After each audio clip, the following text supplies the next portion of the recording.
is the inside break check pattern.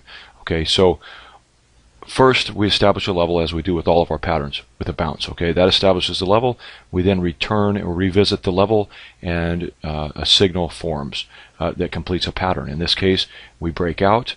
That fails. We move back inside. It doesn't quite engulf this black candle with these two bodies, so therefore it's not a stop hit. Okay, it's an inside break check. Okay, so we break, we move back inside the break. That's where we get the inside break, and then the check, which is nothing more than the market attempting a move back in the direction of the breakout, which is what happens right here. We have this wick, we have a black candle, we have the wick attempting a move back down. It does close as a doji. However, the wick is what was important to me, and then the next candle closed higher. That's where I took my entry long. Okay, because I see this as a tapering off, a falling back to the breakout line, and then failure. All right, so I took the long. Now, here's what I want to talk about the most. Excuse me. I want to talk about the stop loss, okay, because we teach to put the stop loss 5 pips below the signal. In this case, if you're looking at this, this would have been a fine place to put your stop loss 5 pips below this doji, this wick that attempted to break out right in this area. You would have, in fact, already taken your 2 times profit.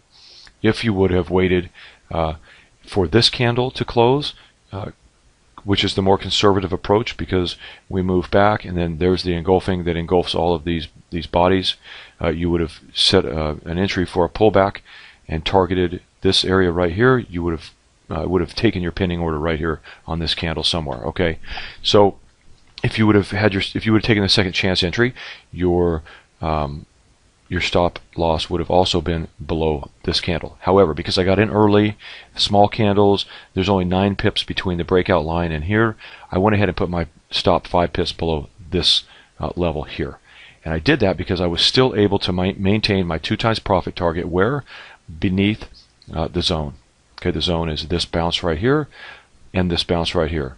Okay, so the most recent highs, I drew the levels, and I want to target below this level right here. Okay, so as you can see, the market is moving up towards our 2 times profit. Hopefully that gets hit here shortly, but basically that's what I wanted to discuss with you. If you get an early entry, sometimes you can move your stop loss and have more of a conservative stop loss and still target the same level, opposed to getting in on the pullback, having the stop here, and having your 2 times profit up in this level higher. I was still able to be conservative here and take not as much risk. I could have withstood a move down a little bit more and still had a target beneath this level. Okay,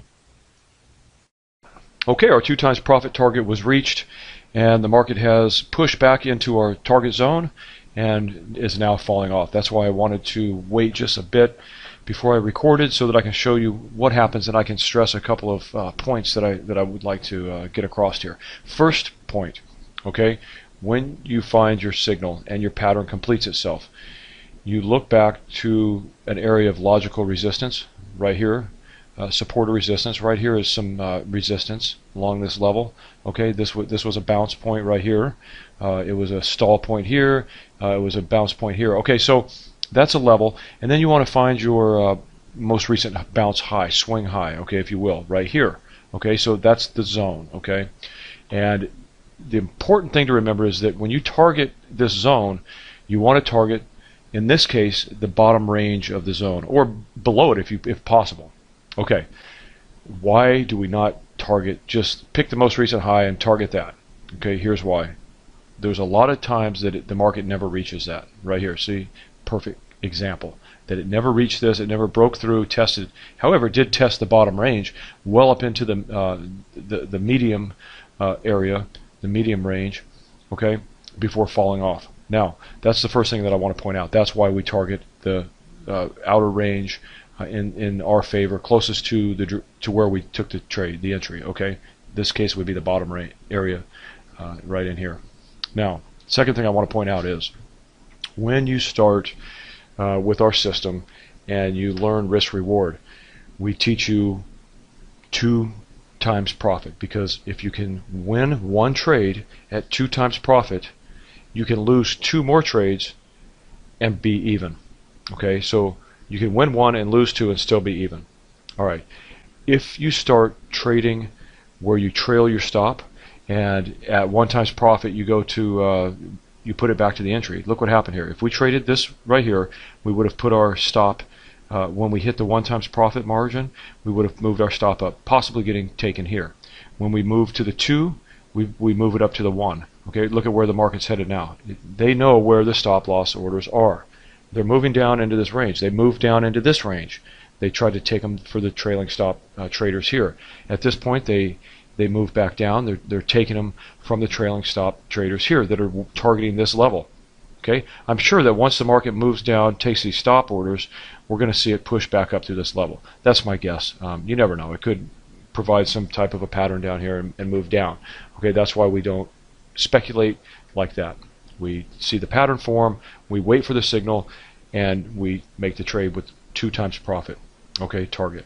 And that's precisely why. Okay, so this is a perfect example of the inside break check, and whether you got in right here on this signal here, or you waited for the engulfing and you took a pullback. If you trade the engulfing right here, this bullish candle, typically what I would do is enter on a 50% retrace of something like that, maybe perhaps a little deeper. So I would have entered somewhere on this black candle, and still my target would have been at the bottom range of this zone. Okay?